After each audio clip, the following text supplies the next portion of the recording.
बैठक घ्या आजच्या त्यांना कळवा त्या बैठकीला ग्रामसेवकांना गाव ज्याच्यामध्ये स्वतःच्या हक्काची जागा उपलब्ध नाही अशा गावांना जमीन सरकारी जमीन स्वतः सरकार खरेदी घेणार आणि आपल्याला 1.5 2 गुंठे जमीन आपल्याला ती वाटून देणार। ज्या गावाला जमीन शिल्लक नाही त्या गावाचा बाकीचे 10 9 8 7 6 5 4 3 2 1 0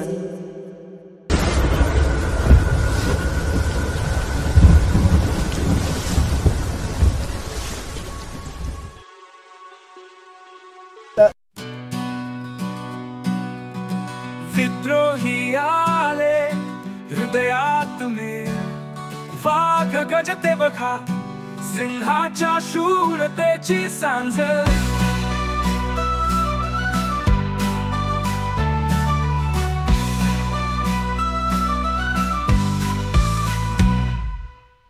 रक्तात चैतन्य काळजाच ते झुंज खळका सारखा प्यारा बलवान तो माझा राजा विद्रोही आले मनात जागल वाघा सारखी गर्जना सिंहा सारखी शूरता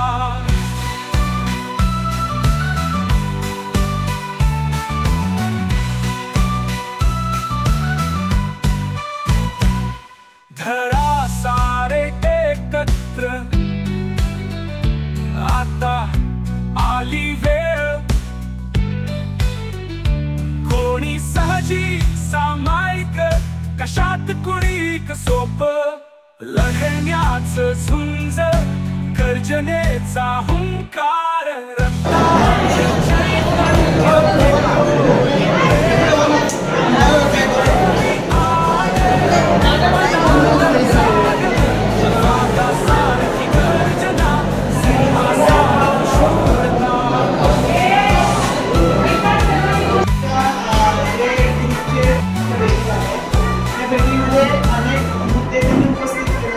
काही मुद्दे हे महसूल विभागाशी निगडित आहे, काही व्हिडिओ ऑफिसशी निगडित आहे, काही महसूलमधल्या तहसीलदारांशी निगडित आहे।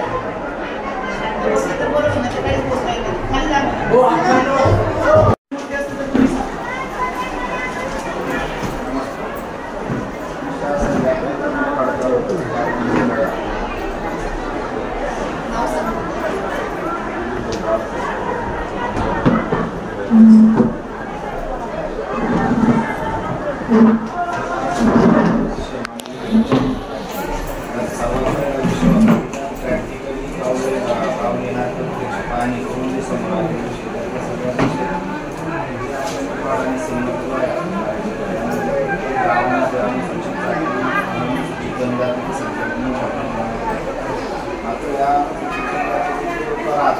खाली स्वतःच्या हक्काची जागा अवेलेबल नाही आणि जागा म्हणून ते काय करतात शासनाची काही जागा असते त्या जागांवर तिथे अतिक्रमण करून पिढीजात अतिक्रमण आहे त्यांचं आज रोजी झाले नाही ते असे अतिक्रमण आहे ते अतिक्रमण नियमानुसार शासनाचे आदेश असतील आणि जे काही कायद्याच्या तरतुदी असतील त्या तरतुदीचा परिपूर्ण कार्यवाही होईल अतिक्रमण त्यांच्या नावावर करण्यात यावं अशी पहिली मागणी त्यानंतर मानवी हक्कात राहतात शासनाच्या जागेमध्ये राहतात आणि ज्यांना गावठाणामध्ये जागा उपलब्ध नाही सरकारी जमिनीची विल्हेवाट लावणे 1942-43-45 जागा त्यांना मालकी हक्कात प्रदान करण्यात यावी। त्याचप्रमाणे एक महाराष्ट्र शासनाचा ग्रामविकास विभागाचा 10 फेब्रुवारी 2023 शासन परिपत्रक होते। या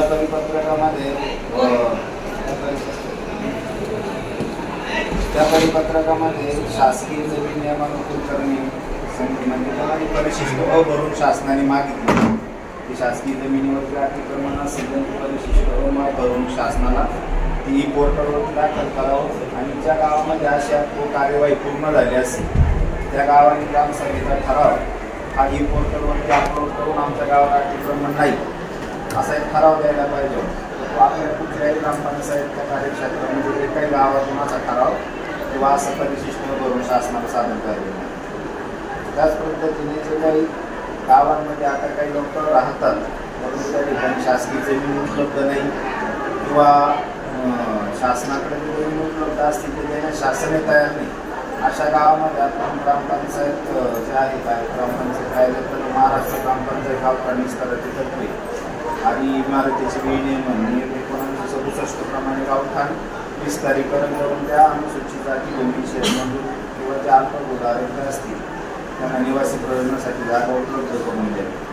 5 नंबरचा विषय होता की निफाड तालुक्यामध्ये सामाजिक आर्थिक सर्वेक्षण 2011 मध्ये निर्देशांवर तसेच प्राधान्यक्रमाने आवाज योजनेमध्ये समाविष्ट नसलेली आणि सप्टेंबर 2018 ते मार्च 2019 या कालावधीत आवास प्लस प्रपत्र ड ते सर्वेक्षण झाले. त्यामध्ये आवास योजनेमध्ये समाविष्ट नसलेल्या घरकुल योजनेपासून वंचित कुटुंबांना तातडीने घरकुल योजनेचा लाभ देण्याचे लेखी आश्वासन निवेदन प्रक्रियांना घेऊन वंचित कुटुंबांची यादी प्रत्येक ग्रामपंचायतकडून मागवून घ्यायची आम्हाला देण्यात येईल अशी मागणी केली होती.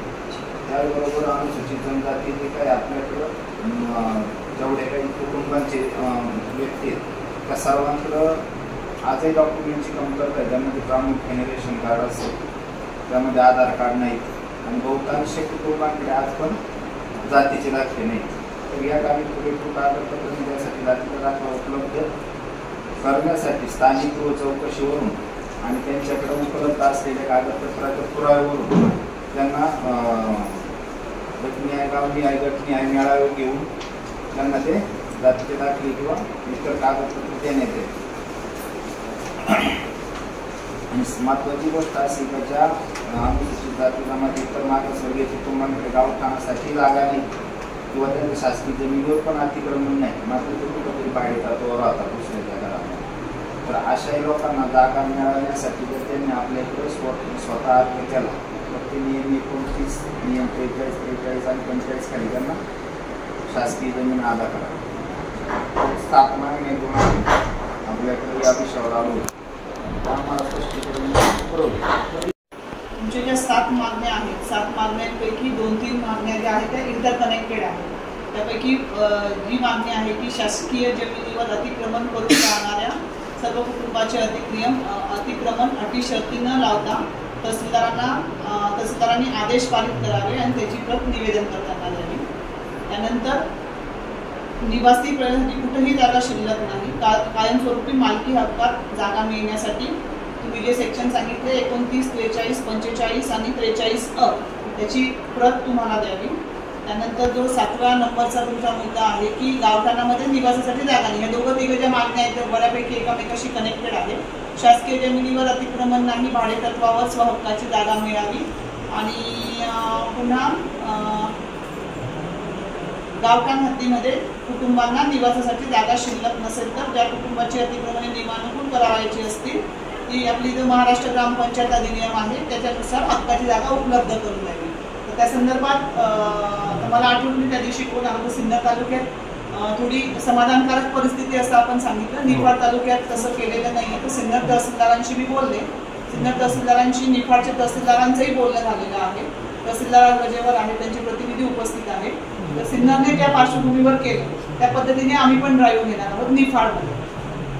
आणि मग त्यातून जे तुम्ही म्हणताय की जे सेक्शन तुम्ही सांगितले त्या कलमामध्ये जे कायमस्वरूपी मालकी हक्क जागासाठी जे बसताय, जे इलिजिबल होत आहे, पात्र होत आहे, त्याच्या अनुषंगाने नियमात बसून तहसीलदार ड्राईव्ह घेतील. फक्त याला वेळ लागेल कारण की आता तुम्हालाही माहिती की इलेक्शन आहे. एक 8-10 दिवसात कदाचित इलेक्शनची कारवाई सुरू होईल आणि साधारणतः नोव्हेंबर एंडिंगपर्यंत आपलं इलेक्शन गाईडलाईनचे तत्त्वे माहीत नाही.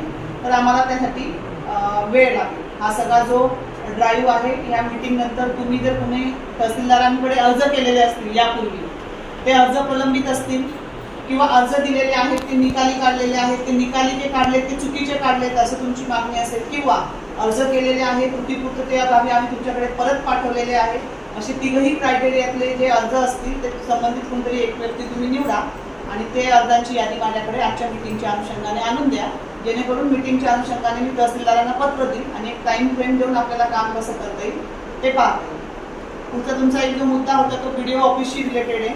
व्हिडिओ साहेबांची आज का कालच बदली झालेली आहे. नवीन व्हिडिओ अजून जॉईन नाही झाले, पण व्हिडिओ ऑफिसचे प्रतिनिधी आलेले आहेत. त्यांचं म्हणणं असं आहे साहेब की जो तुमचा महाराष्ट्र शासन ग्रामविकास विभागाचा 23 फेब्रुवारीचा जो परिशिष्ट शासन निर्णय आहे, तिथे सर्वच ग्रामपंचायत कार्यक्षेत्रामध्ये एकही अतिक्रमण नाही याबाबतचा ग्रामसभेचा प्रत्येक ग्रामपंचायत ठरावाच्या नकला द्यायच्या आहेत त्यांना. हे काम झालंय का आपलं?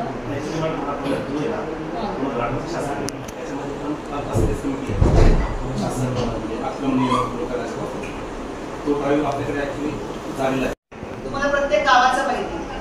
ठीक आहे, मग आजच्या मीटिंगच्या अनुषंगाने निर्णयावरनं सूचना देते की त्यांच्याकडे उपलब्ध आहेत. तुम्ही तुमच्या गावाचे जे कोणी प्रतिनिधी असतील तुमच्या गावाची मागणी असेल की या गावात आवश्यकता आहे अशी काही शासन द्या आम्ही तसे देऊ, किंवा प्रत्येक गावाचं पाहिजे तर ग्रामसेवकांना द्या, किंवा एकाच व्यक्तीला पाहिजे असेल तर ग्रामसेवकांच्या ऑफिसला कलेक्ट करा आणि एक व्यक्ती तुम्ही देऊन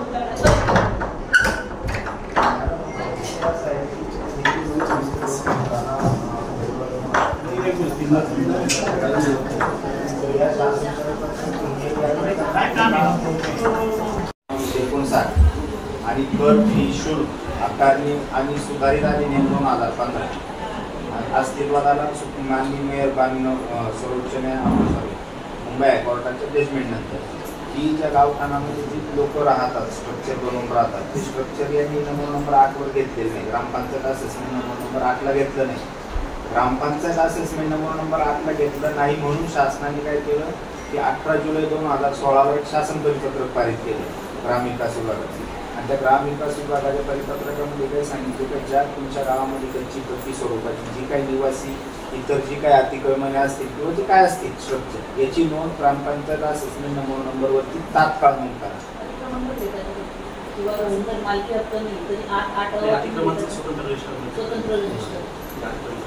असेसमेंट नंबर 8 ला घेतात आणि इतर मालकी हक्कामध्ये त्या मालकाचं समजा सरकार असेल तर सरकार जे XYZ जे मालकी असेल त्या प्राधिकरणाची त्याचं नाव घेऊन भोगवटादारमध्ये त्या व्यक्तीचं नाव घेतलं जातं आणि असेसमेंटला नोंद घेतलं जातं. ज्यावेळेस शासनाच्या असं निदर्शनात आलं ज्यावेळेस महाआवास योजना सुरू झाली शासनाची, जी 2019-2024 हा टप्पा होता. त्या महाआवास योजनेमध्ये सगळ्यात प्रामुख्याने प्रश्न निर्माण झाला की लोकांना शासन घर तर देते परंतु जागा अभावी ते घर बांधता येत नाही. त्या व्यक्ती गावठाणात पण जागा नाही असं सांगितलं जातं ग्रामपंचायत. आणि शासकीय जमिनीवरती अतिक्रमण आहे ती नियमानुसार तिथं ग्रामपंचायत द्यायला तयार होत नाही घरकुल जिओ टॅगिंग. परंतु याची सुरुवात 4 एप्रिल 2002 शासन परिपत्रक शासनाने सगळ्यात पहिलं काढलं होतं की ज्या ठिकाणी ग्रामीण भागामध्ये जे अतिक्रमण असतील ती तात्काळ नियमानुसार करण्याबाबतचे आदेश निर्देश झालेले होते. त्याची अंमलबजावणी होत नाही म्हणून 2016 पण अंमलबजावणी झाली नाही. म्हणून काय केलं शासनाने पुन्हा 20 ऑगस्ट 2018 शासन परिपत्रक काढलं ग्रामविकास विभागाचं.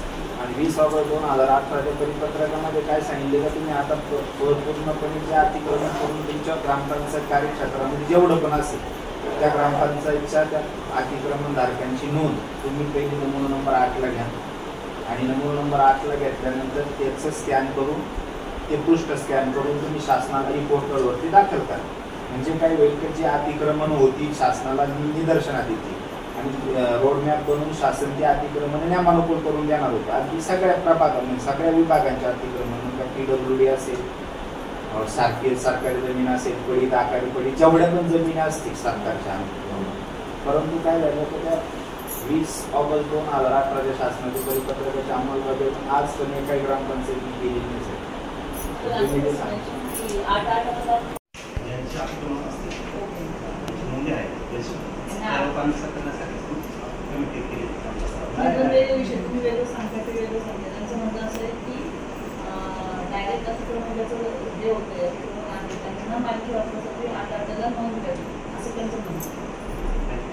ठीक आहे, ते बघून घेतील साहेब.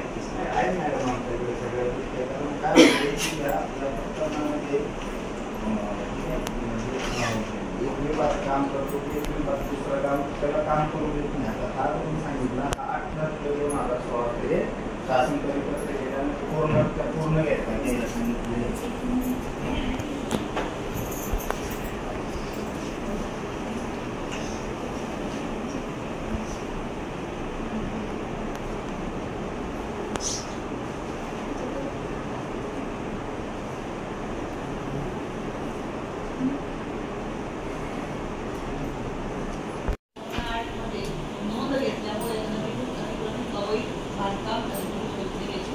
आधी पण होत नाही. नोंद घ्या. कर आकारण्यासाठी नंबर 8 हा कर आकारण्याचा भविष्यात होणार नोंद घेतली. माझा अधिक्रमण नोंद घेतली. ते काही वैध होणार नाही. ते म्हणतात ते बघून घे. त्यानंतर हा शासन निर्णय झाला बघून त्यानंतर हा शासन निर्णय 16/2018 याच्यामध्ये यांना सांगितलं होतं त्या काही नोंदी घेणार ना तुम्ही ते स्कॅन करा आणि शासनाला स्टेटमेंट पारित केले त्याच्या अनुषंगाने बरोबर.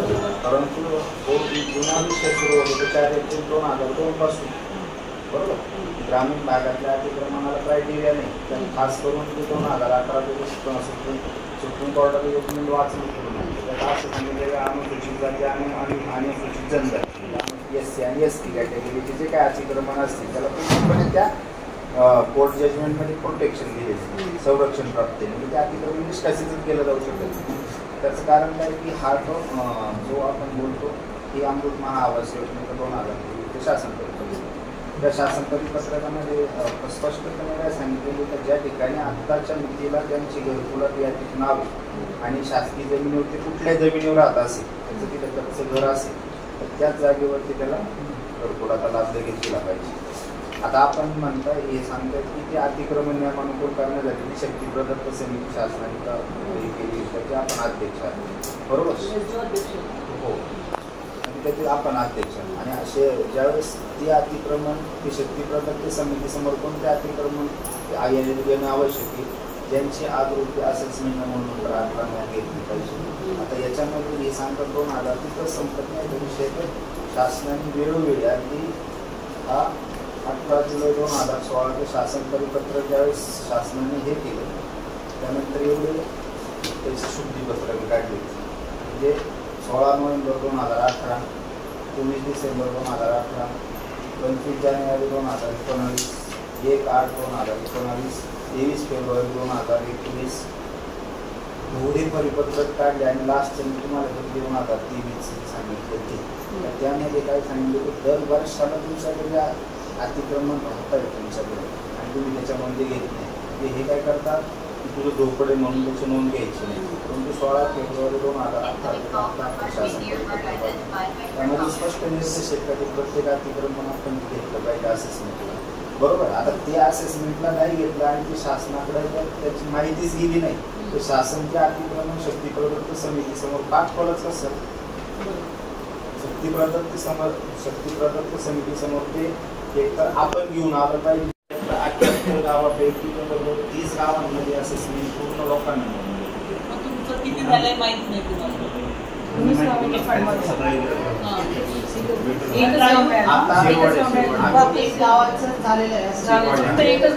शिरवाडे म्हणून शिरवाडे गावात कारण याचं कारण असं होतं की याच्या संदर्भात आम्ही 4 महिन्यात 5 महिन्यात पंचायत समितीला पत्र केला होता. 18 जुलै 2016 शासन करण्यासाठी जे काही आपल्या तालुक्यातली 38 गावाच्या ग्रामपंचायतींना आपण ग्रामपंचायतीमध्ये पत्र काढा ते पत्र आम्हाला त्यांनी लेखी स्वरूपात पाटील साहेबांनी. मला आला तुमचा मुद्दा लक्षात. आता बेसिकली याच्यात कसं आहे आपल्याला कुठल्याही डिसिजनवर जायच्या आधी त्यांना ड्राईव्ह घ्यावा लागतो की कुठं कसं आहे त्याचं पक्क वाटेवर ते अतिक्रमण आहे किंवा कसं त्या संदर्भात तुमचा जो कोणी टेबलवाला आहे त्यांना सांगा आणि नवीन जे व्हिडिओ आले त्यांना आम्ही कसं तुम्हाला इथे सेंड करू पण मुद्दा क्रमांक जवळपास 3, 4, 5, 7 मुद्द्यांपैकी 40 मुद्दे तुमच्याशी रिलेटेड आहे. तशी नोंद घ्या आणि मग तुम्ही मला फक्त परिपूर्ती कार्यवाहीमध्ये किती दिवसापर्यंत होऊ शकतो म्हणजे तुम्ही 2 महिने 4 महिने काय जे येणार आहे ते सांगा त्या पद्धतीने आम्ही यांना मदत पण करतो. ज्या गावात 138 गावं प्रत्येक गावात आमची ती पोस्ट आहे ते ग्रामपंचायत असेसमेंट नंबर 8ला नोंदी घेण्याबाबतचे अर्ज आम्ही स्वतः भरतो.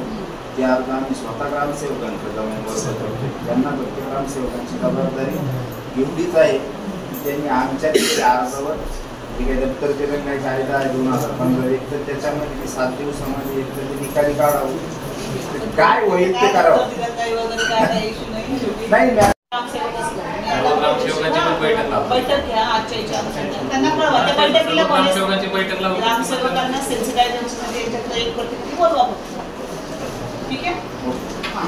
आता पुढचा मुद्दा जो आहे तुमचा की एक जो नेहमीचा मुद्दा आहे तो म्हणजे जातीचे दाखले. आता जातीच्या दाखल्यांसंदर्भात हे साहेब त्या पद्धतीने आपल्याला बघता येईल की आता आमच्याकडे आहे, कोणाकडे काय पाहिजे ती तुमच्या एखाद्याकडे आमचे खेडे साहेब ते घेऊन जातात.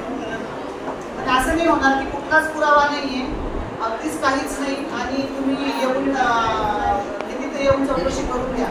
काहीतरी अर्जदाराचे काही पुरावे, आधार कार्ड, जन्मदाखला, बोनाफाईड, LC किंवा वडिलांचं असेल तर शाळा सोडण्याचा दाखला, जन्मदाखला, सातबारा उतारा, आजोबांच्या नावाचा पुरावा असेल तर मृत्यू दाखला असेल, 9/14 जन्माची नोंद, पंतोबा असेल तर ते काही त्यांच्या शाळा सोडण्याचा दाखला, मस्ती किंवा 14 नंबरची जन्माची किंवा काहीतरी तर तुम्ही लागायला पाहिजे. उद्या उठून कोणी येईल आणि म्हणेल काहीच नाही आमच्याकडे, आम्हाला दाखला आहे, तसं नाही.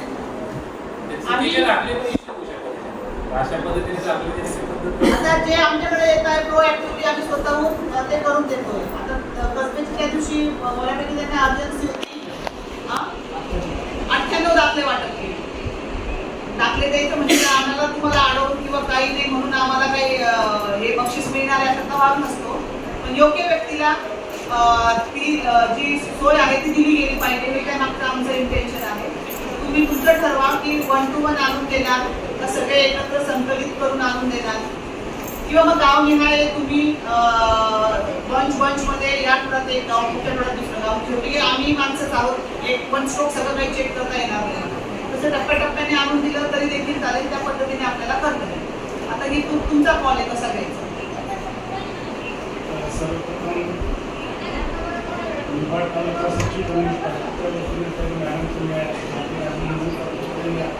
घेतली आणि सगळ्यांची जी काही भूमिका आहे वैचारिक पातळीवरती ती तुमची सहकारी आणि आम्ही सातत्यानं जे काम करतो.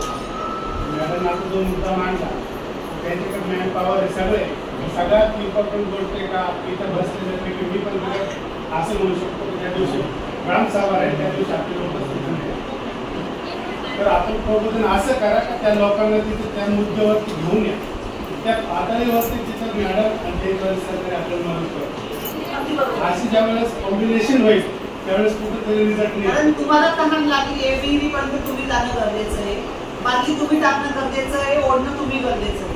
मी तर काही विहीर तुमच्यापर्यंत आणू शकत नाही. त्यांचं जे म्हणणं ते बरोबर आहे की शेवटी तुम्ही तुमचं गाव पातळीवर तुमचे लोक ठेवायचे आहेत किंवा मग माझ्या लेवलला येऊन करायचं आहे, BDO ऑफिसला जाऊन करायचं आहे, तहसील ऑफिसला जाऊन कसं करायचं हे तुम्ही ठरवा. आणि हे पुरावे आहेत तरी देखील आम्हाला दाखला दिला जात नाही, काय जे काय असेल आम्ही सगळे सक्षम आहोत, सगळे तुम्हाला मदतीला बसलेलो आहोत. फक्त तुमच्याकडनं सहकार्य 2च गोष्टींचं पाहिजे. कागदपत्र जे आहे ते कागदपत्र तुम्हाला द्यावेच लागतील, त्याच्याशिवाय आम्ही कुठल्याही प्रकारे त्यासाठीच आमची नियुक्ती केली. आणि दुसरं की आम्हाला थोडा वेळ द्यावा लागेल. आज टाकलं तरी दुसऱ्या दिवशी काय झालं असं नाही, 8-10 दिवस आम्हाला प्रत्येक गोष्टीला जो आहे तो वेळ द्यावा. ठीक आहे, त्या व्यतिरिक्त काही वाटप करण्याचं प्रोसिजर असेल त्या काही प्रोसिजर फॉलो करावं लागतं आपल्याला. हे जे काही आपल्याकडं महाराजस्व अभियान सुरू झालं 2013 पासून, आता 2023-24 पर्यंत महाराजस्व अभियान आपण राबवतो प्रत्येक वर्षात. महाराजस्व अभियानामध्ये काय सांगितलं की ते अनुसूचित जनजातीचे लोक आहेत त्यांना प्राधान्यक्रमाने त्यांना जो काही म्हणजे भारतीय संविधान 276 काही योजना त्यांच्यासाठी येतात त्याचा प्राधान्यक्रमाने त्यांना लाभ मिळावा आणि ते विकास बँकेचे द्यावे. म्हणजे विकासापासून जे वंचित लोक आहेत त्यांना विकासाच्या तुम्हाला प्राधान्यक्रम हा विषय उलट मी स्वतःहून तुम्हाला म्हणते, तुम्हाला अति प्राधान्य देते की तुम्ही आणून द्या स्वतःहून. मग आम्ही काय केलं महाराजस्व अभियानामध्ये काही शासनाने women local basic employee plus ज्यांच्याकडे जेवढे डॉक्युमेंट्स अवेलेबल आहेत. आता आपण तर म्हटलं की ते जे लोक बसलेत आता पहिली मागणीच घेऊन बसलेत का आम्हाला राहण्याची जागा उपलब्ध करून द्या. म्हणजे यातून निदर्शनात येते की सर्व भूमी हक्कधारक असते ते आपल्याकडे नाव ते भूमी जे त्यांना कुठल्याही 1950 आपण माफ करू आम्ही लोकल लेवलला येऊन तेव्हाच चौकशी करू शकतो की ऍटलिस्ट तुम्हाला तुमचं वास्तव्य तिथं आहे. आता मी निफाड उपविभागासाठी आहे, तुम्हाला वास्तव्य सिद्ध करावं लागेल ना, कारण की तिथं वास्तव्य असेल तिथे आपण प्रमाणपत्र देतो. आधी प्रायोरिटी आहे की तुम्हाला वास्तव्य सिद्ध करावं लागेल, मग आपण पुढे सध्या काय केलं मॅडम. समजा माझी मुली माझ्या स्वतःच्या शाळेला दाखला, माझ्या वडिलांचाही शाळेला दाखला, बरोबर, माझी मुलं पण आज शाळेत जातात, त्यांच्या पण शाळेत जातात रेशन. माझ्याकडं पाय माझ्याकडं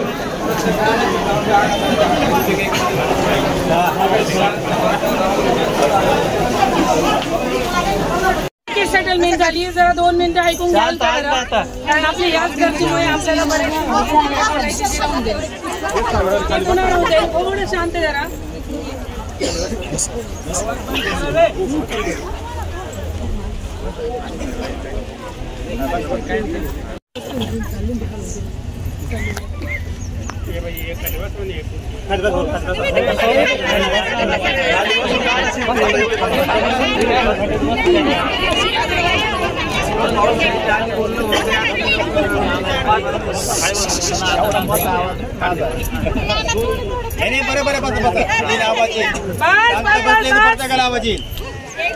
शांत बसा आता. सर्वांना जय आदिवासी, जय विद्रोही. आवाज जिथपर्यंत येतोय त्यांनी जिथं येत नसेल त्यांनी पुढे या थोडस, म्हणजे आवाज येईल.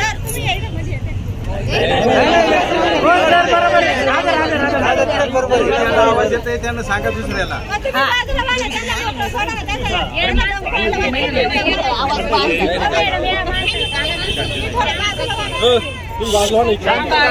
शांतता जरा.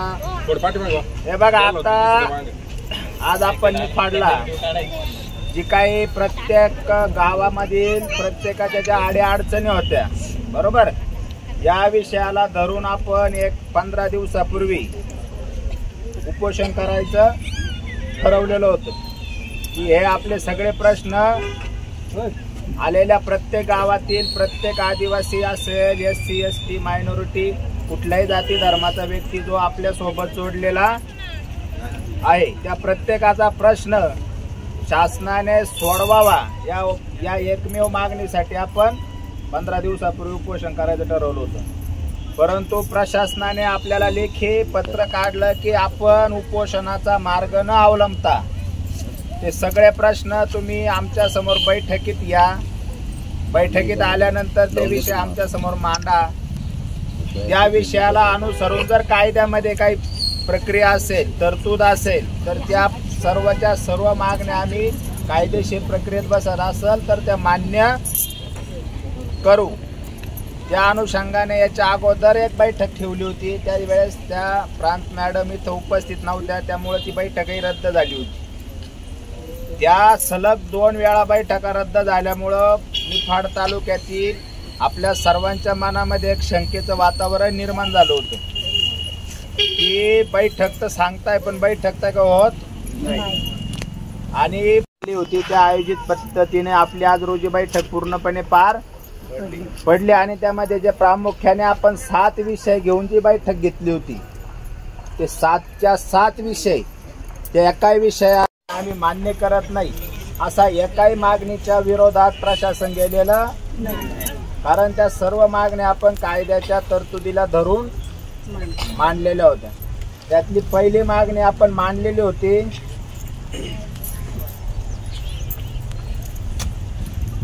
सिन्नर निफाड, म्हणजे खास करून आता निफाड तालुका, इथं निफाड तालुक्यामधील सर्व गावांमध्ये राहणाऱ्या व गावठाण हक्कामध्ये स्वहक्काची जागा उपलब्ध करून न दिल्यामुळे इतरत्र शासकीय जमिनीवर अतिक्रमण करून राहणाऱ्या सर्व कुटुंबांचे अतिक्रमणे कोणत्याही अटी शर्ती न लावता नियमानुकूल करण्याचे आदेश संबंधित तहसीलदारांना द्यायला सांगितले होते. तर माननीय प्रांत अधिकारी मॅडमने ते आदेश तहसीलदारांना दिले आणि आपल्यालाही आश्वासन दिलं की तुमच्या जेवढ्या गावांमध्ये जिथं आपण प्रत्येकाचं जाऊन आपण नमुना नंबर 8 भरले असतील, या निफाडमधले जी काही टीम काम करते त्या टीमने जिथं ज्या ज्या गावात ज्या ज्या व्यक्तींचे नमुना नंबर 8चे फॉर्म भरले होते, बरोबर, त्या सर्वांना जागा देण्याचं आपल्याला त्यांनी आश्वासन दिलं.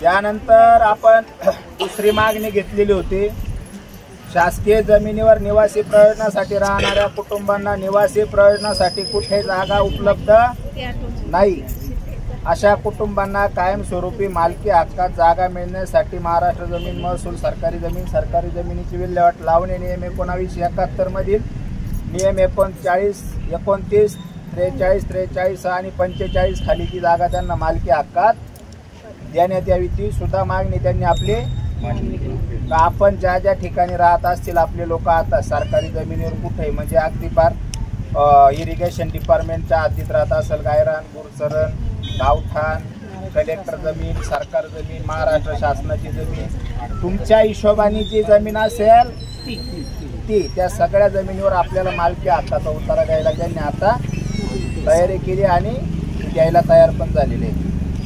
त्यानंतर सगळ्यात महत्त्वाचा गोष्टीचा विषय होता का आपल्याला प्रत्येक गावामधून आपल्याला मालकी हक्काची जागा नाही, ग्रामपंचायतनी त्याची दखल घेतली नाही म्हणून आपल्याला घरकुल पण मिळालेलं नाही.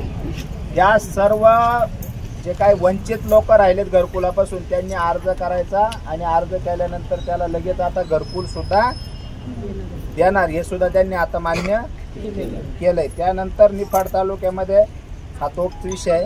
फक्त विषय कोणत्या गावांसाठीचा आहे हा ते पण लक्षात घ्या.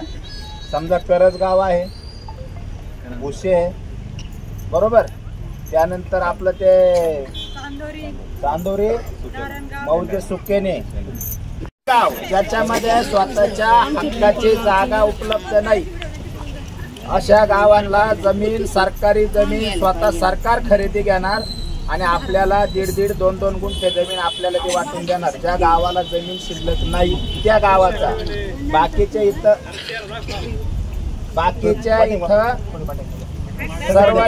सर्व जे काही आपले नमुना नंबर 8 भरलेले आहेत जागा मिळणारच आहे, परंतु ज्यांच्याकडं जागाच उपलब्ध नाहीये, बरोबर, आणि गाव पण आपली ग्रामपंचायत, सरपंच, ग्रामसेवक पण सांगतोय की आमच्याकडे आता जागा उपलब्ध नाही, आम्ही जागा देऊ शकत, अशा गावांना आपण गावठाण विस्ताराची तत्व म्हणजे सरकारने ती जमीन भूसंपादित करून आपल्याला ती ग्रामपंचायत वर्ग करायची, त्यातून आपल्याला 1.5 गुंठा ते 2 गुंठ्यापर्यंत जागा शासन द्यायला तयार झालेलं. एक पण माणसं वंचित राहणार नाही. त्याच पद्धतीने ज्यांच्याकडं रेशन कार्ड नाही, आधार कार्ड नाही, म्हणजे कोणताच कागद नाही, बरोबर, तर रेशन कार्ड द्यायला तयार झालेत, आधार कार्ड द्यायला तयार झालेत. आणि महत्वाची गोष्ट आपल्या लोकांना जातीचा दाखला मिळत नाही, बरोबर, तर तो जातीचा दाखला आता तुम्ही आतमध्ये जे लोक होती ऐकायला आपण सांगितलं गावातून पण आता तिथं ऑफिस कमी, माणसं जास्त, त्याला आपण काही करू शकत नाही, बरोबर, तर त्या जातीच्या दाखल्याचं वाटप सुद्धा त्यांनी काय मान्य केलं, तुमच्याकडे जेवढी कागदपत्र असतील अवेलेबल उपलब्ध तेवढी कागद तुम्ही आम्हाला द्या, आम्ही तुमच्या गावात पोहोचून चौकशी करून जातीचे दाखले फ्री ऑफ म्हणजे 1 रुपया न घेता आपल्याला जातीच्या दाखल्याचं सुद्धा वाटप करायचं त्यांनी मान्य केलेलं आहे, बरोबर. आता काही लोक इथं असे पण आहेत त्याची गावठाणात राहत नाही, सरकारी जमिनीत अतिक्रमण नाही, पुढं तरी भाड्याच्या घरामध्ये राहतात दुसऱ्याच्या, बरोबर. आता असे लोक म्हणतील मग आमचं काय, तर अशा लोकांनी अर्ज केल्यानंतर त्यांना सुद्धा शासन 2 गुंठे जमीन आता अवेलेबल करून देतं, ही सुद्धा मागणी त्यांनी मान्य केलेली.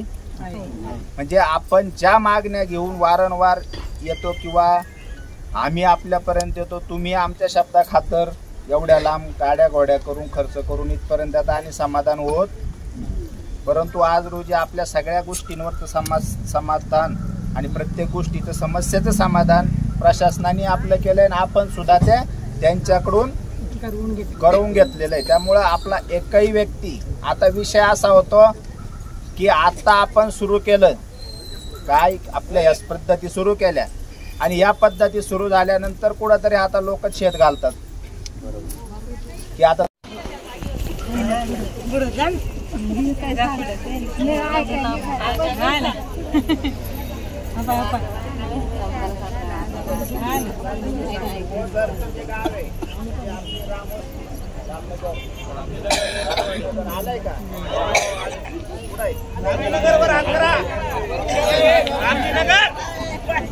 रामजीनगरवाल्यांच्या विषयावर सध्या आता झालं सगळ्या रामचंद्रनगर पिंपळगावपासून झालं की पिंपळगावपासून तुम्हाला असं वाटलं असं आमचं नाव का नाही घेतलं या दोन्ही वस्त्यांचे जे काय अतिक्रमण आणि तिथल्या लोकांना करून